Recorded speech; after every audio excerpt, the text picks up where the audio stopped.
thank you everyone for having me here today. Very early this year, we at Homeless Law got a call from a woman seeking assistance.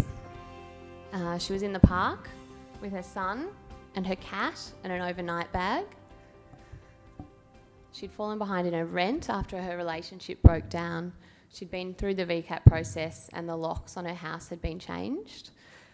She really was at the end of the line there in terms of what her options were.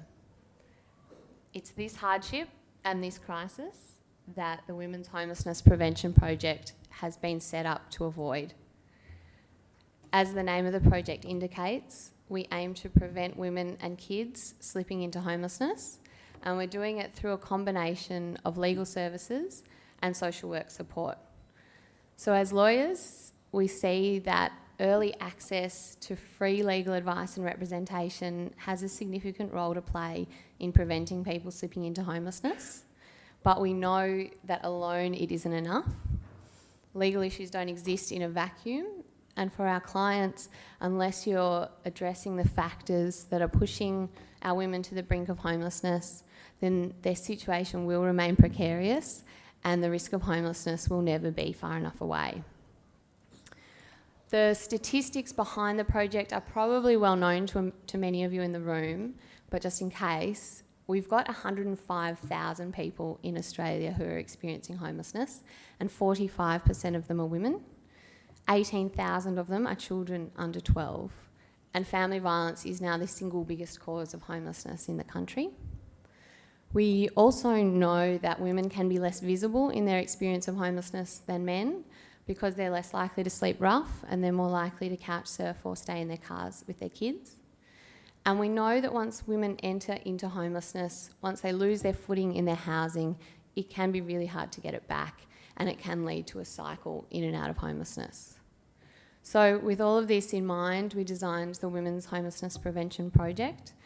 It aims to prevent evictions into homelessness and essentially to stop the cycle of homelessness before it starts. It is, as Catherine was talking about earlier today, a new model and an innovative model that combines the expertise of lawyers with the expertise of social workers. In addition to providing the direct services, we also are gathering evidence and insights for two main reasons. One, to break down some of the stereotypes around who experiences homelessness and why. And two, to really gather that evidence base about the factors that are pushing women and kids into homelessness in Australia so that we can present constructive recommendations for systemic change. I think probably the best way to give you a real sense of what the project looks like in practice is to step through the example of one of the first clients who came through the project when our clinic started in April. She's a 32-year-old woman, Paula. She is a single mum with 3 children. She'd left her family home at 17 and had entered homelessness at that point. She'd left because of violence. She'd married shortly after and had a family, but that relationship had also featured violence.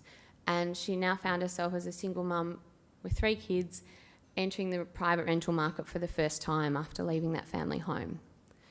She had some health problems. She also had some mental health problems. She hadn't sought the support she needed after the series of traumas in her life. She was holding down a part-time job, but with her health problems and her caring obligations in the tumultuous situation in her life, she'd fallen behind in her rent. And when she came to Homeless Law, she and her kids were facing imminent eviction into homelessness. So it's women in Paula's situation that the project is targeted at. But as you can see, we need to make ourselves accessible to women who have a lot more going on in their lives. So we did a lot of thinking about how best to do that. A couple of key features of the project are that it is located at a library in the city, an accessible, comfortable space with great support from the City of Melbourne.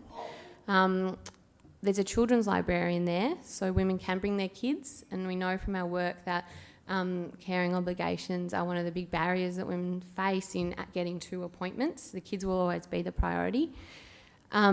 We also know that locating at a mainstream service is more accessible for women, particularly when there can be a stigma associated with homelessness and with specialist homeless services for women who haven't experienced homelessness before.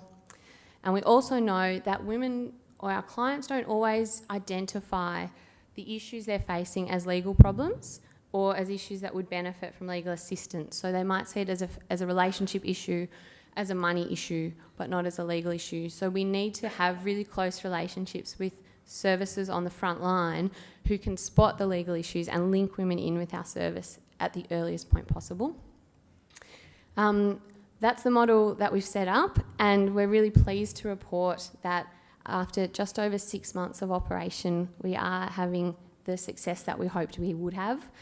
Our 6-month report gathered some of the figures, and what we found is that we'd assisted 29 women with legal representation and intensive social work support, and 83% of those clients had been able to maintain safe housing.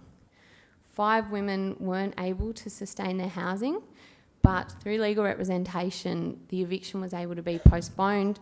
The social worker was able to help link them in with the services that minimise the crisis that comes with eviction. There were, between the 29 women, there were 53 children who were also facing eviction and the homelessness and hardship and social isolation that comes along with it. It is not surprising, but it's still alarming to learn that 98% of the women we're assisting had experienced family violence in their life. 90% were dealing with mental illness, most commonly depression and anxiety. And rent arrears, falling behind in your rent, is the single biggest risk to our clients' tenancies. 76% of them, 3/4, were facing eviction. And the average amount of arrears was about $1,200. We're not talking large amounts here. 86% of our clients were linked with a range of long-term supports in their life, including health supports, mental health supports, financial counselling, and family violence counselling. So to bring us back to what some of those figures mean in a person's life, to return to Paula's example, when she came to the project, she was fearful of losing her job, her housing, and care of her children.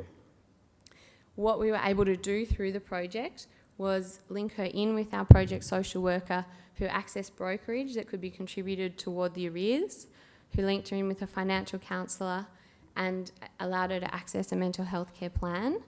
She also helped her to access some funding for her kids, for costs related to her kids, so for books and for clothing, so that she could access those things that she needed, but some more money could be dedicated toward the rent and toward getting back on track with that. And while all this was happening, the lawyers were able to negotiate with the landlord, put forward this feasible payment plan, and ultimately save the tenancy. So at this point, Paula is back on track with her rent. She's entered into a 2-year lease, so she has some stability in that property with her children. And throughout it all, she has managed to hold down that employment. So that is the potential of the project. And we've been able to provide that service to 29 women and more as the project continues. In an environment where we've got 22,000 homeless people in Victoria, 86 people are turned away from homeless services every day because of overwhelming demand, and there are 35,000 people waiting for public housing, we really need to be making evictions into homelessness an absolute last resort. And we're confident and we're optimistic that projects like this have the potential to do that. We're extraordinarily grateful to the Lord Mayor's Charitable Foundation for the confidence and the collaboration they've showed in the project. And we look forward to continuing the work and keeping women and kids in housing. Thank you.